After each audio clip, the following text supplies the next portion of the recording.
এই কেকটা আমার অনেক পছন্দের একটা কেক। এ পর্যন্ত যতগুলো কেক করেছি তার মধ্যে one of the most favourite cake বলা যায় এটা।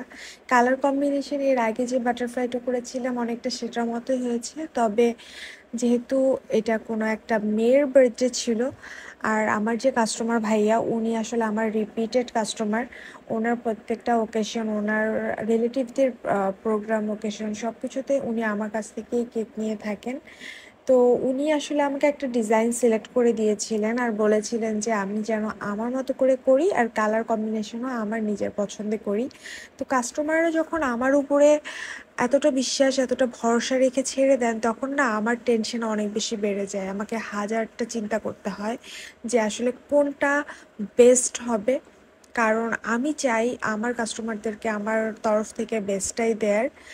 আমি আসলে অনেক বেশি টেনশনে ছিলাম কি কালার করব, কি কালার করব। দেন এই কালার কম্বিনেশন যেটা করেছি এটা আমার অনেক বেশি পছন্দ হয়েছে।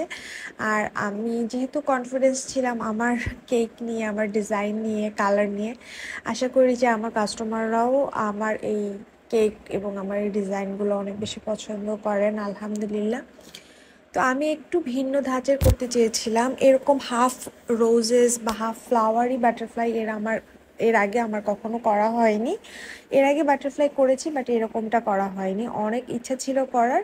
অবশেষে সুযোগও পেয়ে গেলাম, কিন্তু আহ, যে হাফটা রয়ে গিয়েছিল সেই হাফটা না খুব খালি খালি লাগছিল দেখতে। আর ছড়িয়ে ছিটিয়ে পার্ল তো আমরা সবসময় দেই অনেক কেকেই।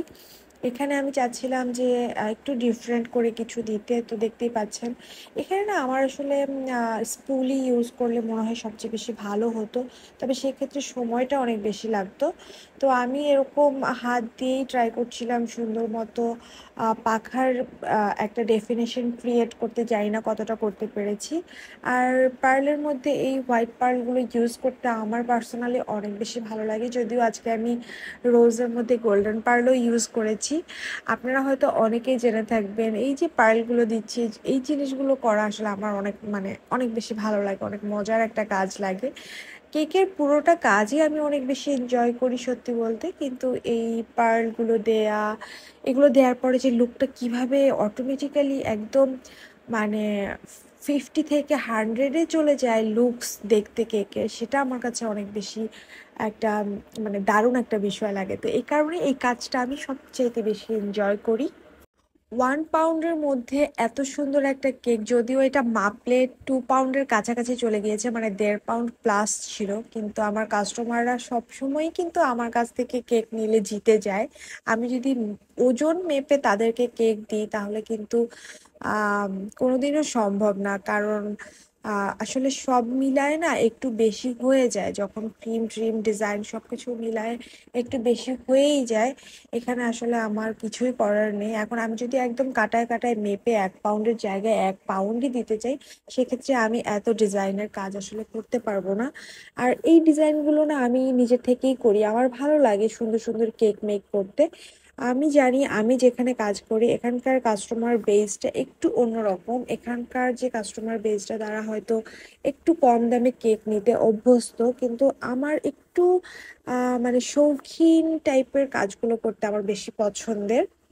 এই কারণে দেখা যায় যে আম, আমার কেকের প্রাইসটা একটু অন্যদের থেকে বেশি, কিন্তু আমি কাজটাও অন্যদের তুলনায় আমার মনে হয় যে প্রাইস অনুযায়ী একটু বেশি করি এবং ওজনেও একটু বেশি দেই। তাই আমার মনে হয় যে যারা আমার কাছে একবার কেক নিয়েছে, আমার থেকে কেক নিয়ে যারা একবার খেয়েছে, তারা দ্বিতীয়বার আসতে বাধ্য হয় এবং হবে ইনশাআল্লাহ, আলহামদুলিল্লাহ।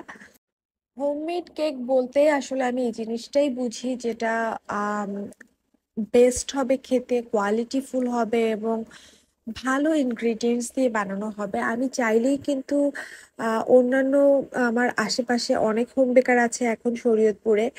আম, আমি কাউকে আসলে ডিসরেসপেক্ট করছি না, সবাইকে রেসপেক্টের সাথেই বলছি। অনেকে না অনেক কম দামে দেখি সেল করে, আমি জানি না তারা এটা কিভাবে করে। তারা যদি কোয়ালিটি মেনটেন করে এই দামে, কোনো দিনও সম্ভব না বাসায় বসে কেক বানিয়ে সেল করা, কখনো না। বেকারিতে যেটা সেল করে সেটা টোটালি ডিফারেন্ট।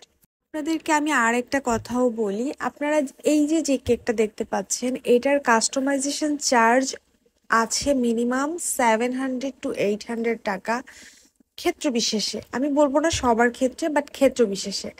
সো এই কাজটা কিন্তু আমি টোটালি ফ্রিতেই করে দিই আমার কাস্টমারদের জন্য, বিকজ আমার ভালো লাগে এই ধরনের কেক মেক করতে। বলতে পারেন যে হ্যাঁ, আমার নিজের জন্য হলেও আমি এই ধরনের কেকগুলো আপনাদেরকে মেক করে দিই, বিকজ আমার ভালো লাগে, আমার প্র্যাকটিস হয়, আমার আম, আসলে বলে না, practice makes a man perfect. So আমি আমার কাজকে আরো অনেক অনেক অনেক উঁচু স্থানে নিয়ে যেতে চাই বলে কিন্তু অনেক সুন্দর সুন্দর কাজ আপনাদেরকে করে দেই, এবং এর থেকেও যাতে ভালো কাজ করে আপনাদেরকে উপহার দিতে পারি, সেই জন্যই আসলে আমার এই কাজগুলো করা। তো আমি কিন্তু কোনো কাস্টমাইজেশন চার্জ নিই না। আমি আমার কাস্টমারদের আসলে যে কোনো ডিজাইনই নিজের থেকেই করে দিই। শুধুমাত্র যদি এক্সট্রা অ্যাডেড কোনো কিছু অ্যাড করতে হয়, সেক্ষেত্রে কাস্টমাইজেশন চার্জ তো আমাকে নিতেই হবে। যেমন যে কোনো ধরনের টপার, যেগুলো আসলে আমাকে অনেক প্রাইস দিয়ে কিনতে হয়।